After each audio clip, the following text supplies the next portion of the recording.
YSR Congress party నేతలకు వరుసగా ఎదురు దెబ్బలు తగులుతున్నాయి. మాజీ మంత్రులు అంబటి, జోగి రమేష్ అరెస్టులు, రిమాండ్లు సంచలనం రేగిన నేపథ్యంలో మరో నేతకు పోలీసులు తాజాగా నోటీసులు జారీ చేయడం చర్చనీయాంశంగా మారింది. మాజీ మంత్రి కాకాని గోవర్ధన్ రెడ్డి నెల్లూరు జిల్లాలో జరిగిన మైనింగ్ తవ్వకాలలో ఆయన ఇప్పటికే జైలుకు వెళ్లి బెయిల్పై బయటకు వచ్చారు. అప్పటి నుండి కూడా ప్రభుత్వంపై మరింత విరుచుకు పడుతున్నారు. ఇష్టం వచ్చిన విమర్శలు చేస్తున్నారని టీడీపీ నేతలు అంటున్నారు.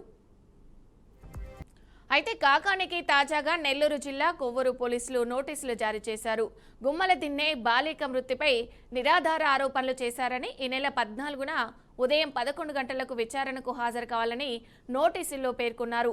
నెల్లూరులోని ఆయన నివాసంలో నోటీసులు అందించినట్లు తెలుస్తుంది.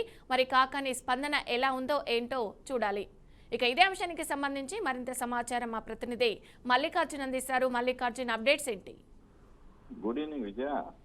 నెల్లూరు జిల్లా కోవూరు గుమ్మల దెబ్బ మైనర్ బాలికపై ప్రభుత్వాన్ని ప్రశ్నించారని మాజీ మంత్రి కాకాను గోవర్ధన్ రెడ్డికి 2 రోజుల క్రితం పోలీసులు నోటీసులు ఇచ్చారు.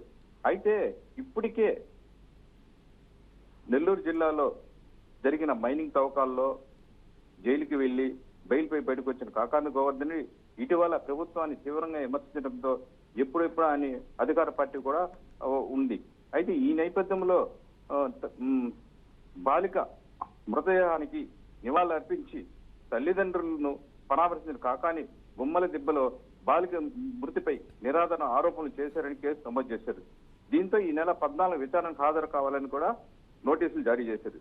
దీంతో కాకాను గోవర్ధన్ రెడ్డి నోటీసులు కూడా తీసుకున్నారు.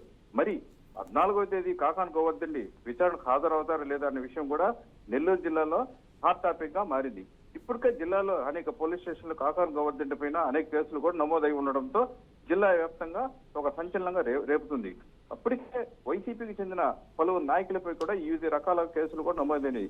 దీంతో ప్రభుత్వాన్ని విమర్శించిన ప్రతి నాయకుడి మీద వైసీపీ కింద అధికార పార్టీ కేసులు నమోదు చేయడం విశేషం విజయ.